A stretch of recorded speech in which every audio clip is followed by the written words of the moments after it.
Hello students of class 12th economics बेटे। जैसे कि आपका चैप्टर नंबर 2 चल रहा है some basic concept of macro economics, जिसमें बेटा हम स्टॉक एंड फ्लो के बारे में पढ़ रहे हैं। आज बेटा हम स्टॉक एंड फ्लो के बीच का जो डिफरेंस है उसको समझेंगे। वैसे तो मैंने आपको समझा ही दिया है स्टॉक और फ्लो के बारे में अच्छे से, लेकिन फिर भी आप इसका डिफरेंस अच्छे से समझ लो बेटा।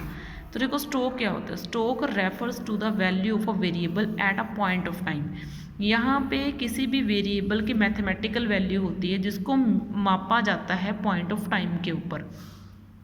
जो फ्लो होता है ये भी वैल्यू होती है किसी वेरिएबल की। वेरिएबल का मीनिंग जो चीज़ इन फ्यूचर चेंज हो सकती है during a period of time. यहाँ पे पीरियड ऑफ टाइम, जब हम किसी चीज़ को मैथमेटिकल रूप में पीरियड में मापते हैं तो उसको बेटा फ्लो बोला जाता है। जब हम पॉइंट पे मापते हैं तो बेटा वो आपका स्टॉक होता है। और देखो बेटा जो स्टॉक है, stock is not time dimensional. ये टाइम डायमेंशनल नहीं है, ये टाइम के ऊपर डिपेंड नहीं करता। It is measured at a specific point of time.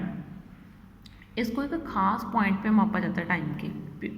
तो देखो जो फ्लो है वो क्या है, time dimensional. It is measured per hour. इसको पर आवर, पर मंथ या पर ईयर के हिसाब से हम मापते हैं फ्लो को। अब जो स्टॉक है, stock impact the flow. Stock का प्रभाव फ्लो के ऊपर तो पड़ेगा। अगर हम ज़्यादा चीज़ों का स्टॉक रखेंगे तो इसका मीनिंग क्या है। तो देखो बेटा स्टॉक का जो प्रभाव है वो फ्लो के तो ऊपर पड़ेगा ही। अगर हम स्टॉक ज़्यादा रख लेंगे तो इससे क्या है, फ्लो कम होगा। वो तो खुद ही सोचो, स्टॉक का जो प्रभाव है वो फ्लो के ऊपर पड़ता है। Greater the stock of capital. अगर हम मशीनों का जो है, जो कैपिटल है, किसी भी तरीके की कैपिटल का अगर हमारे पास स्टॉक ज़्यादा होगा तो इससे गुड्स और सर्विसेज का फ्लो ज़्यादा होगा। तो इसके अच्छे इम्पैक्ट भी हैं, इसके बुरे इम्पैक्ट भी हैं बेटा। तो फ्लो जो है, फ्लो स्टॉक को इम्पैक्ट करता है। जितना स्टॉक होगा उतना ही फ्लो होगा भाई, ठीक है। तो greater the flow of income. अगर इनकम का फ्लो इकोनॉमी में ज़्यादा है, अगर इनकम ज़्यादा जा रही है तो इसका मीनिंग क्या है कि हमारी कंट्री में लोगों के पास पैसा ज़्यादा होगा। लोगों के पास पैसा ज़्यादा होने का मीनिंग क्या है, इनकम ज़्यादा होने का मीनिंग क्या है, लोगों की सेविंग ज़्यादा होगी। तो इसने इम्पैक्ट करा ना किसको, स्टॉक को। क्योंकि सेविंग क्या होती है लोगों की, वो स्टॉक होती है। जो लोग सेव करते हैं ना, जो लोग पैसा बचा के रखते हैं, वो फ्लो होता है, ठीक है ना। तो फ्लो स्टॉक को इम्पैक्ट करता है और स्टॉक फ्लो को इम्पैक्ट करता है। दोनों चीज़ें एक दूसरे के ऊपर डिपेंड करती हैं। ये ना आपको एक एग्जांपल दी हुई है, ठीक है। एग्जांपल कुछ ज़्यादा टफ नहीं है, बिल्कुल समझने वाली और बिल्कुल नॉर्मल सी एग्जांपल है। अगर मैं आपको दूर से दिखाऊं तो अच्छे से इसको समझना ज़रा, ठीक है ना। ये ना एक बैंक बनाया हुआ है, ये एक बैंक है, आपको दिख रहा है ना, ठीक है। ये बैंक है। तो ये मैंने क्या करा, बैंक में जब मैं हर मंथ जो पैसा जमा करवा रही हूँ, जो भी हर वक्त पैसा आ रहा है, डिपॉजिट जमा आ रहे हैं, तो वो क्या हो रहा है, ये देखो, ये मैंने 2000 रुपीज़ के डिपॉजिट्स हैं मेरे, ठीक है ना। डिपॉजिट्स हैं तो वो मेरे कहाँ से है, फ्लो से ही आए। मैं एक दुकानदार हूँ, मैं दुकान में से पैसा बचा रही हूँ, तो वो जो पैसा मेरे पास आ रहा है, लोग मेरे को दे के जा रहे हैं, तो वो क्या है, फ्लो है। लोग पैसा मुझे दे के जा रहे हैं तो लोग पैसे का फ्लो ही हुआ है ना मेरे पास। मैंने वो पैसा आगे बैंक में जमा करा दिया, तो वो अब बैंक से आगे नहीं जा सकता किसी के पास जब तक मैं ना चाहूँ तो, ठीक है ना। मेरे अकाउंट में मेरा पैसा सेव है तो वो मेरे पैसे का क्या हो गया, स्टॉक हो गया। बस एक जगह पर वो पैसा पड़ा है, ठीक है ना। जब तक मैं उसको निकलवाऊंगी नहीं वो पैसा हिलेगा नहीं, ठीक है। तो आगे जब वो पैसा मैंने निकलवा लिया, ठीक है ना, जितना भी है, जो भी पैसा मैंने निकलवा लिया, तो वो मेरा क्या बन जाएगा, फ्लो। तो बस यही चीज़ है, कुछ नहीं है, बिल्कुल ईजी है, ठीक है ना।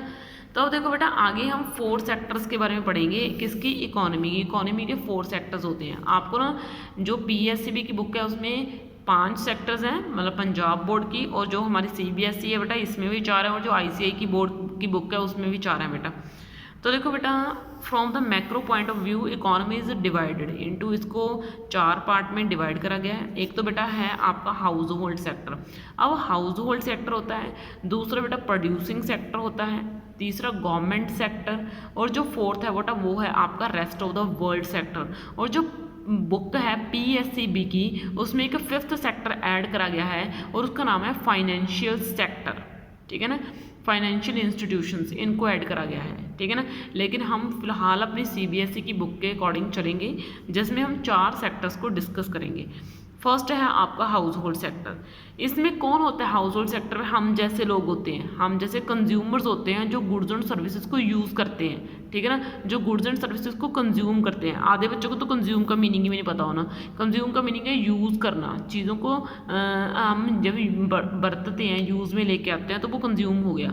तो इट इंक्लूड कंज्यूमर्स ऑफ, देखो इसमें हाउस होल्ड सेक्टर में क्या आ जाते हैं? कंज्यूमर्स आ जाते हैं। कंज्यूमर जो चीज़ को यूज़ करने वाला होता है, और कंज्यूमर ना कोई भी पर्सन हो सकता है। ऐसा नहीं है कि जो पर्सन प्रोड्यूसर है वो कंज्यूमर नहीं है। क्यों? प्रोड्यूसर कौन सा घर में चीज़ें नहीं यूज़ करता तो वो ही है ना। तो वो प्रोड्यूसर कौन सा कंज्यूमर नहीं होता? तो कंज्यूमर तो हर बड़े से लेकर छोटा इंसान होता है। हम हर बड़े से लेकर छोटा इंसान चीज़ों को यूज़ करता है, तो वो कंज्यूमर ही है। समझ पाई बात? तो इसमें हाउस होल्ड सेक्टर में क्या आ जाता है? कंज्यूमर्स आ जाते हैं, गुड्स एंड सर्विसेज के जो चीज़ों को यूज़ करते हैं ना, हम कंज्यूमर्स आ गए। और जो हाउस होल्ड्स हैं आर आल्सो द, हम जैसे लोग, हाउस होल्ड, हम में से बहुत सारे लोग जो है ना वो मालिक होते हैं उन फैक्टर्स के जिनके यूज़ प्रोडक्शन सेक्टर करता है। जो मान लो ये कि फैक्ट्री है, अब ये जो फैक्ट्री है, मान लो इसके नीचे जो ज़मीन है वो किराए के ऊपर ली हुई है, ठीक है ना। इसने इन्वेस्टर ने या एंटरप्रेन्योर या प्रोड्यूसर ने ये ज़मीन किराए के ऊपर ले रखी है। किससे ले रखी है? किसी हाउस होल्ड से, हम जैसे लोगों से, हम जैसे आम लोगों से, ठीक है। तो वो बदले में हमें क्या देगा? इस ज़मीन के बदले में वो हमें अपना किराया देगा, इस ज़मीन का रेंट देगा हमें। समझ रहे हो मेरी बात? ठीक है। तो जो फैक्टर ऑफ प्रोडक्शन है उसके मालिक हम जैसे लोग ही होते हैं ज़्यादातर। 100% नहीं बोल सकते, लेकिन ज़्यादातर, ठीक है ना, हम जैसे लोग होते हैं। अब देखो बेटा आगे क्या आता है? आपका प्रोड्यूसर सेक्टर आता है, ठीक है ना।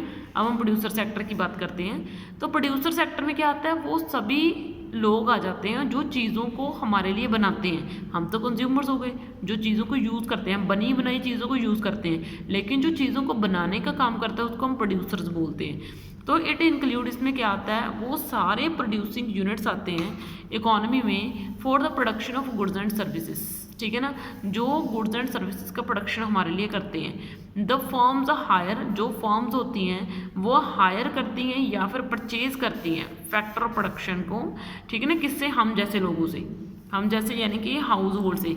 कई बार या तो वो हमारे जो फैक्टर्स होते हैं उनको किराए के ऊपर ले लेते हैं, जैसे उन्होंने कोई फैक्ट्री लगानी है तो हमारी ज़मीन किराए के ऊपर ले ली, लेकिन ऑलवेज वो रेंट के ऊपर नहीं लेंगे। कई बार वो उसके ऑनर बनना चाहते हैं तो वो हमसे खरीद भी लेते हैं, ठीक है ना। समझ रही आ रही है मेरी बात? तो इसमें प्रोड्यूसिंग यूनिट आ जाता है जो चीज़ों को प्रोड्यूस करता है फैक्टर को यूज़ करके प्रोडक्शन के। और प्रोडक्शन के फैक्टर कौन से होते हैं?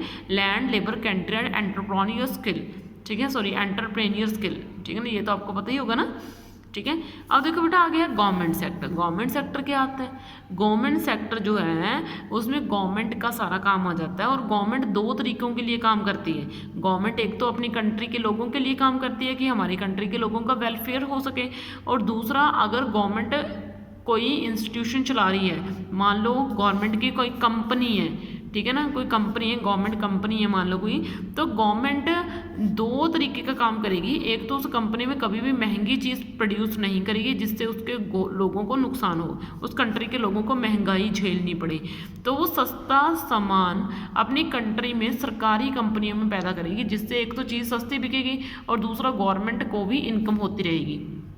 तो गवर्नमेंट सेक्टर में कौन सी 2 चीज़ें इंक्लूड है? नंबर 1 तो government as a welfare agency, एक तो गवर्नमेंट वेलफेयर एजेंसी के रूप में काम करेगी, यानी कि लोगों का फ़ायदा करेगी।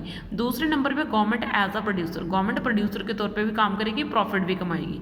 तो government as a welfare agency, welfare agency के तौर पर ये वेलफेयर फंक्शन करेगी और लॉज, ऑर्डर और डिफेंस को लागू करेगी, यानी कि लोग कानून की पालना करें, कानून को समझें, ऑर्डर्स को माने, ये चीज़ देखना गवर्नमेंट का काम है। इसी को बोलते हैं गवर्नमेंट सेक्टर, ठीक है। और आगे है एक्सटर्नल। एक्सटर्नल का मीनिंग होता है world, rest of the world. Rest of the world का मीनिंग होता है जो बाहरली कंट्रीज होती है ना हमारी, इंटरनेशनल, जिसको हम बोलते हैं इंटरनेशनल, ठीक है ना। इंटरनेशनल जो कंट्रीज है उसकी बात करी गई है इसमें।